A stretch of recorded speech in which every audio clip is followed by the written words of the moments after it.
Electrons हैं 29, neutrons हैं 35. Reduce the number of protons and electronic configuration. तो electron 29, neutron 35. तो देखो, अगर एक एटम बोला जा रहा है तो एटम में इलेक्ट्रॉन जो एटॉमिक नंबर होता है, atomic number is equal to number of proton. और एटम के अंदर, एटम इज न्यूट्रल, तो number of proton is equal to number of electron. ठीक है. On the other hand, mass number A होता है न्यूट्रॉन प्लस प्रोटॉन के equal. It is equal to neutron plus proton. ठीक है. और यहां पर हमें ये एटम दे रखा है, तो कहना है इससे एटम क्योंकि इक्वल होते हैं उसमें पॉजिटिव नेगेटिव, तो proton will be equal to number of electron. तो प्रोटॉन इलेक्ट्रॉन दोनों 29 है, तो दैट मीन्स एटॉमिक नंबर हो गया 29. ठीक है. अब मास नंबर होता है न्यूट्रॉन प्लस प्रोटॉन. प्रोटॉन है 29 और मास न्यूट्रॉन है 35. तो टोटल मास कितना हो गया इसका? 5 and 9 is 464 के अराउंड. ठीक है. तो में क्या लिखा है? ये न्यूट्रल है, न्यूट्रॉन लिखा है ना, 35 न्यूट्रॉन. एटम बोला ना, अगर न्यूट्रल नहीं होता तो आयन होता. सर पर मास तो बोला ही नहीं निकालने के लिए. पर मास बोला ही नहीं है. हाँ, पूछा ही नहीं है, फिर भी मैंने समझा दिया. इलेक्ट्रॉनिक कॉन्फ़िगरेशन बोला है. हाँ, इलेक्ट्रॉनिक कॉन्फ़िगरेशन और नंबर ऑफ प्रोटॉन्स. ठीक है. तो एटॉमिक नंबर 29, तो कॉन्फ़िगरेशन करोगे 1s2 2s2 2p6 3s2 3p6 4s2 3d9.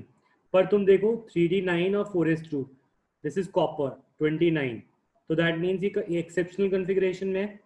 तो एक इलेक्ट्रॉन इधर से इधर, तो ये कॉन्फ़िगरेशन नहीं होगी, इसकी कॉन्फ़िगरेशन होगी 1s2 2s2 2p6 3s2 3p6 4s1 3d10.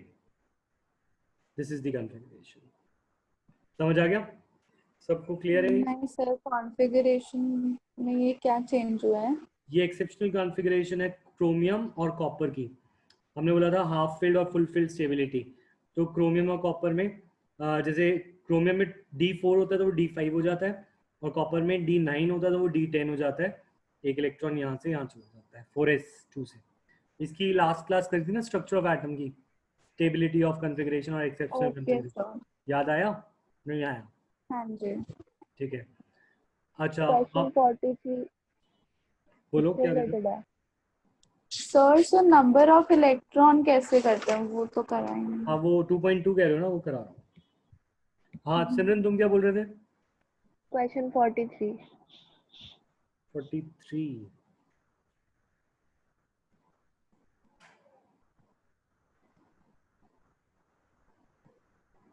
Mass number, चलो इसको सॉल्व करा देता हूँ. इसको मैंने सॉल्व करा रखा है, फिर भी करा देता हूँ. 2.43.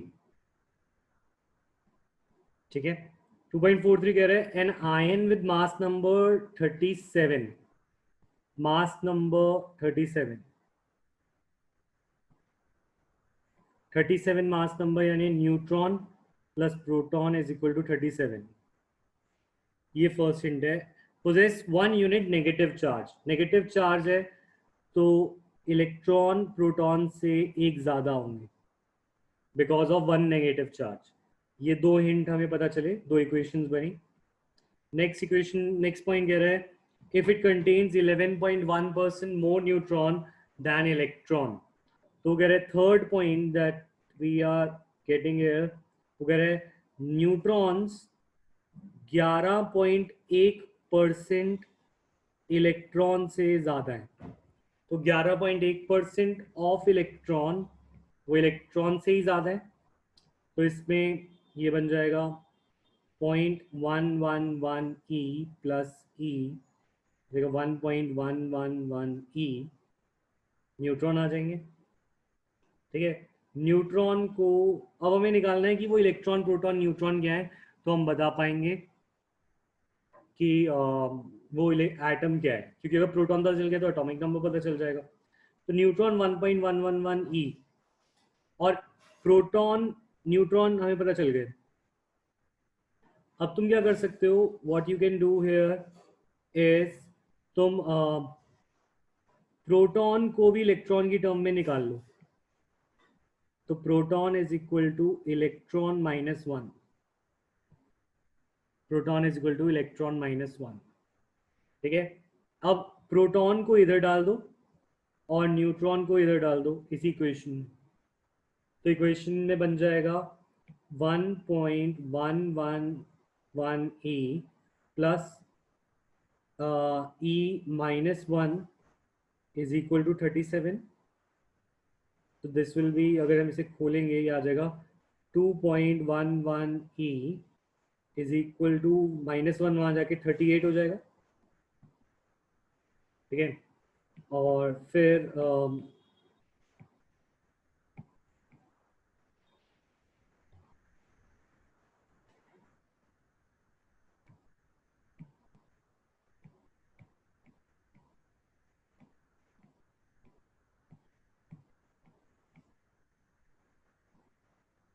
अब हम E की वैल्यू निकाल लेंगे। E will be 38 divide by 2.111।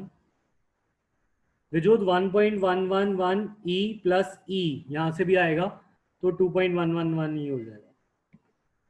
तो इसको कैलकुलेट करते हैं कितना आएगा, ये आएगा 38 डिवाइड बाय 2.111। ठीक है, तो इलेक्ट्रॉन आ गए 18। अगर इलेक्ट्रॉन 18 आ गए तो प्रोटॉन क्या थे, प्रोटॉन एक कम थे तो प्रोटॉन हो गए 17। प्रोटॉन 17 तो एटॉमिक नंबर 17। और न्यूट्रॉन कितने हुए, न्यूट्रॉन, अच्छा मास नंबर तो गिवन ही था 35, मास नंबर 37 गिवन था। ठीक है, तो सिंबल क्या हो जाएगा एलिमेंट का, एलिमेंट हो गया क्लोरीन, एटॉमिक नंबर 17, मास नंबर 37 और -1 चार्ज।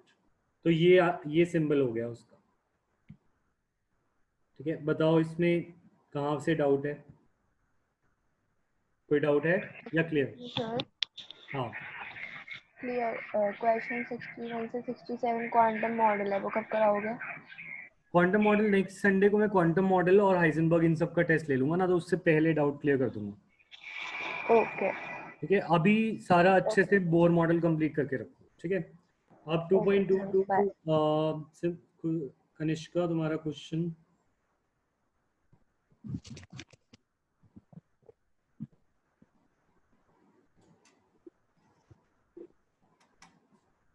हाँ हाँ मॉर्निंग बोलो।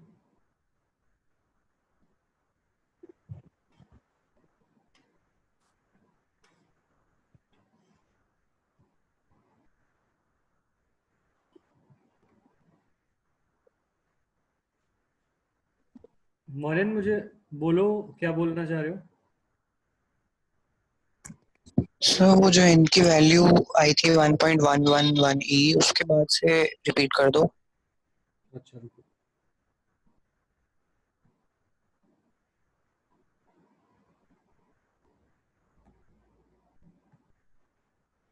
एन की वैल्यू आई थी 1.111 ई। ठीक है, फिर हमने क्या किया, ये मास नंबर 37 दे रखा था, तो ये फर्स्ट इक्वेशन थी। इसी इक्वेशन में हमने न्यूट्रॉन को भी पुट कर दिया और प्रोटॉन को निकाल के भी पुट कर दिया। इलेक्ट्रॉन प्रोटॉन से एक ज़्यादा थे, प्रोटॉन इलेक्ट्रॉन से एक कम थे, तो इन दोनों को पुट कर दिया था इस इक्वेशन में। और फिर हमारे पास ये इक्वेशन बन गई थी 1.111 e plus e minus one is equal to 37, और इससे नंबर ऑफ इलेक्ट्रॉन आ गए दैट इज 17। अगर इलेक्ट्रॉन 18 आ गए तो प्रोटॉन की इक्वेशन में देखें, प्रोटॉन वाज इलेक्ट्रॉन से एक कम, प्रोटॉन इज 18 माइनस वन, तो प्रोटॉन आ गए 17। Mass number 7, atomic number 17 chlorine, मास नंबर 37 गिवन है और -1 चार्ज। ठीक है, क्लियर?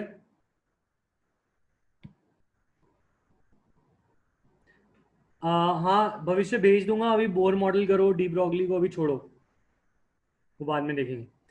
ठीक है, अब 2.2 calculate the total number of electron present in 1 mole of ethane. ठीक है 2.2, तो इसके अंदर 1 मोल ऑफ इथेन दे रखा है, तो मिथेन CH4, मिथेन के अंदर कार्बन के अंदर कितने इलेक्ट्रॉन होते हैं? कार्बन के अंदर 6 इलेक्ट्रॉन, हाइड्रोजन के अंदर 1 होते हैं +4, तो एक हम बोल सकते हैं in 1 electron in 1 molecule of CH4 there are 10 electrons, है ना? ये बात समझ में आई कनिष्का? Yes sir. सो अब अगर हमारे से बोला जाए 1 मोल में कितने होंगे, तो 1 मोल में होंगे 10 मोल इलेक्ट्रॉन्स। ठीक है ना? तो इसी तरीके से 10 मोल इलेक्ट्रॉन्स को के नंबर को अगर तुम्हें निकालना है तो 10 इंटू मोल्स आ जाएगा 6.022 इंटू 10⁻23, इतने इलेक्ट्रॉन्स हो जाएंगे। ठीक है, अब question part 2, find the total number of neutrons, total mass of neutrons in 7 milligram of carbon 14। ठीक है, 7 milligram of carbon 14। ठीक है, कार्बन 14 यानी उसका एटॉमिक नंबर तो 6 है, पर मास नंबर इज 14 नॉट 12, तो आइसोटोप है। तो atomic number is equal to number of protons, it is also equal to number of electrons वैसे। ठीक है, पर इलेक्ट्रॉन का भी हमें कुछ करना नहीं है। तो और mass number is equal to neutron plus proton. ठीक है, तो प्रोटॉन 6 है और न्यूट्रॉन निकालने हैं, तो 14 में से n + 6, n is equal to 8, न्यूट्रॉन हो गए 8। ठीक है, तो कैन आई से 1 carbon 14, one atom of carbon 14 has 8 neutrons, so 1 mole carbon 14 will have 8 mole neutrons। ठीक है, और let us find moles of carbon 14, तो मोल्स ऑफ कार्बन 14 आएंगे given mass divide by molar mass, sorry given mass कितना है 7 milligram. Sir हमने neutron निकाल दिए, तो इधर न्यूट्रॉन का हमें मास दिया है, तो हम सीधा इनटू नहीं कर सकते। नहीं, हमने 1 मोल का निकाला ना, पर उसने 7 मिलीग्राम में पूछा, तो 7 मिलीग्राम में पहले मोल निकालेंगे।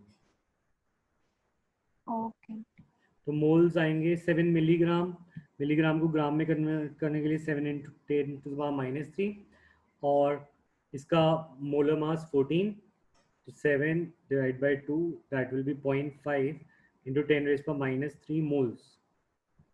तो मैं बोल सकता हूँ 0.5 into 10⁻³ moles of carbon 14 will have 8 into 0.5 into 10⁻³ moles of neutrons. This will be 4 into 10⁻³ moles of neutrons.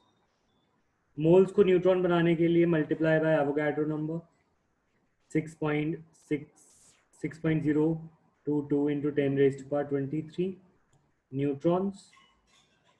अब मास दे रखा है, तो यहाँ पे आ गए टोटल न्यूट्रॉन्स। टोटल न्यूट्रॉन आने के बाद हम कर सकते हैं neutrons multiplied by mass of neutron. Neutron थे इतने और मास ऑफ न्यूट्रॉन गिवन है 1.67 इंटू 10⁻27 kg। तो इसको मल्टीप्लाई करके you will get the mass of neutrons. समझ आया? हाँ सर। ठीक है, और कोई डाउट रह गया? सर और इधर दिया है 2.1 में कि calculate the number of electrons which will together weight 1 gram. तो 2.1 है नहीं, 2.1 में वो कह रहे how many electron will weigh 1 ग्राम।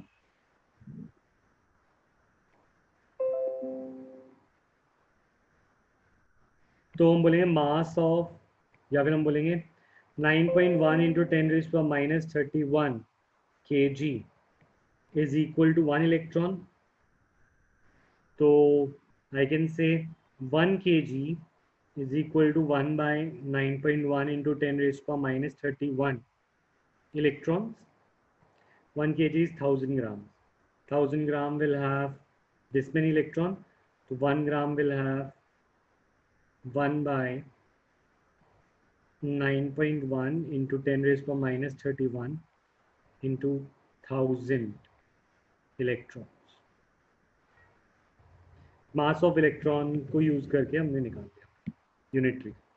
ठीक है,